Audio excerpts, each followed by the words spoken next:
السلام عليكم ورحمة الله وبركاته. ازيكم حبايبي؟ عاملين ايه؟ يا رب حبايبي تكونوا بخير. برج السرطان حبايب قلبي، صفوا النية كده، تفائلوا بالخير تجدوه، طلعوا الطاقة السلبية، صلوا على الحبيب وكمان استغفروا. طبعا حبايبي اللي أول مرة يزوروا القناة ما تنسوش تعملوا اشتراك وشير ولايك للفيديو يا ولاد، وننزل نكتب كومنتات، نصلي على الحبيب وكمان نستغفر. ولازم يكون عندنا يقين وثقة في الله وحده، إنه لا يعلم الغيب إلا الله. لا إله إلا الله، لا إله إلا الله، لا إله.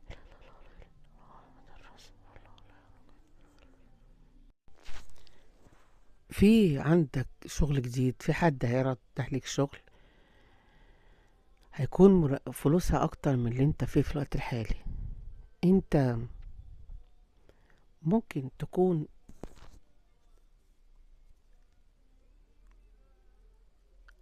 في حد معكر مزاجك، في حد مضايقك في عملك، مديرك.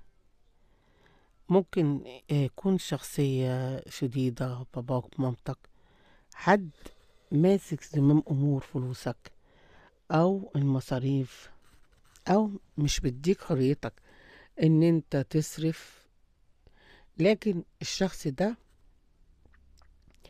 عنده سيطرة حب المال، وانت متضايق من الموضوع ده. في شخص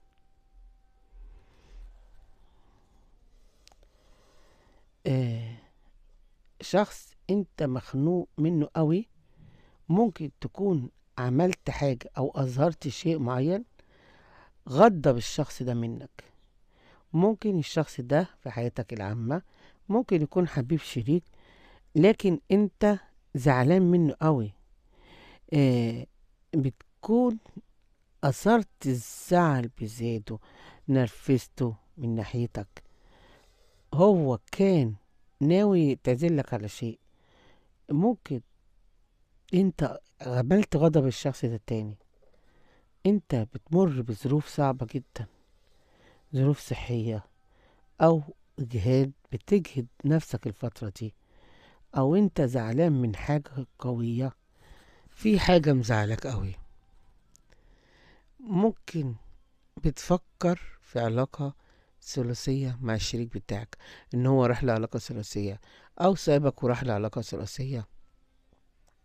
ده مضايقك، انت زعلان قوي، ده مخليك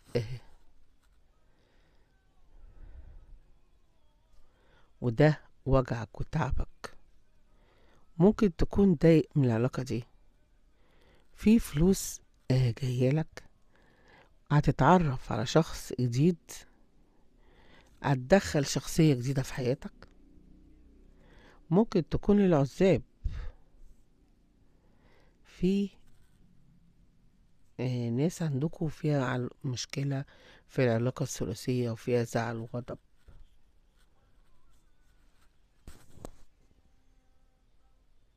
بالنسبة للعزاب، في شخص جديد كده هيخبط على بابك الفترة الجاية. طلع الناس القديمة من حياتك عشان آه تفتح باب ان حد جديد يخش حياتك، وفي بداية جديدة مع شخص جديد.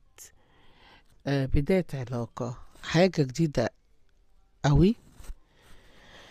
لا إله إلا الله محمد رسول الله. صلوا على الحبيب كده عليه أفضل الصلاة والسلام. مش هتفضلوا بقى في العياط بقى والقلق والحزن، انت تعبت. في جزء بكيان وحزين،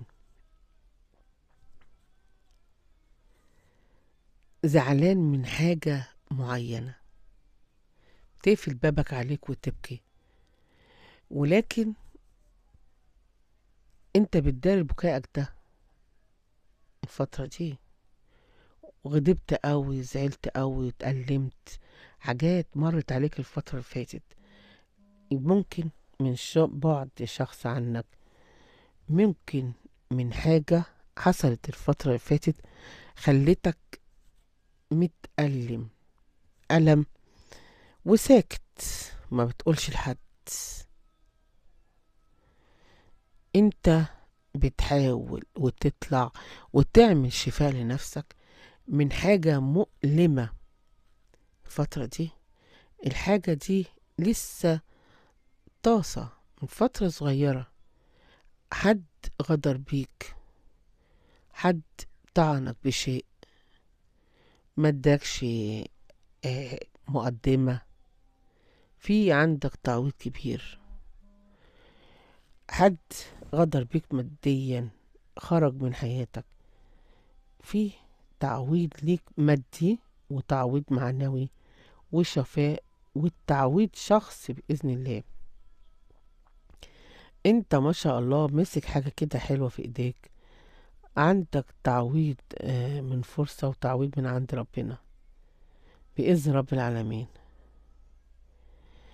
في حد بيتسلل لحياتك وانت زي ما يكون كده مش قادر، هتعمل شفاء الأول. انت في ناس مراقباك، ولكن لما يكون كده انت عايز تعمل شفاء لنفسك، عايز تدخل حياتك بسهولة، انت هتدخل حد حياتك وهتبدأ بداية جديدة مع حد، وأمورك هتمشي بإذن الله. ممكن يكون في شد وجذب، وكل أمورك هتكون تحت السيطرة بإذن الله. عندك حد ممكن تكون بتتخانق معاه في عملك، ممكن يكون حد عمل اسفين بينك وبين الشخص ده، وهتتصالحوا وهتتكلموا مع بعض، أو وجهات النظر هتتقرب الفترة الجاية. انت محتاج مال لحاجة تشتريها، محتاج مبلغ مالي، عندك فيه أزمة مادية، في منكم في أزمة مادية، اللي في جيبه كده بيروح بأول بأول. ممكن هتجيلك مساعدات من برج هوائي،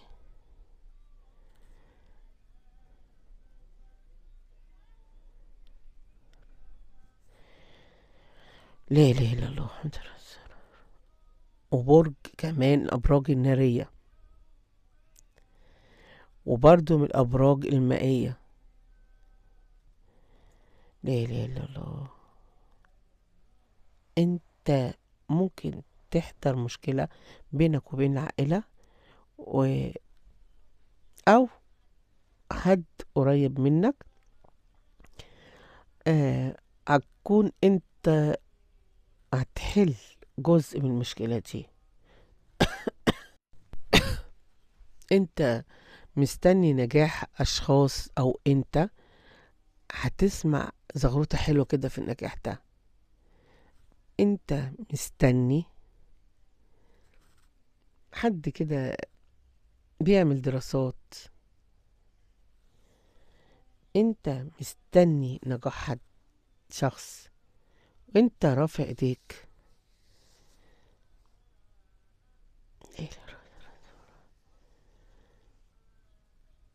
آه في شخصية كده انت على خلاف معاها، الشخصية دي كانت بتحاول تمثل. في شخصية كانت بتمثل عليك، هي الشخصية دي كانت بتضغط، عمالة كانت تكسب في ودك، وبعد كده بقى زي ما يكون كده فات، ما لقيتش العائد اللي هي عايزاه. هي جالها صحوة معينة، بدت بقى تشد معاك، بدت تظهر حلقتها شوية بشوية. انت اكتشفت الشخصية دي ما بقاش فيه توافق، انت هتركن الشخصية دي على جنب،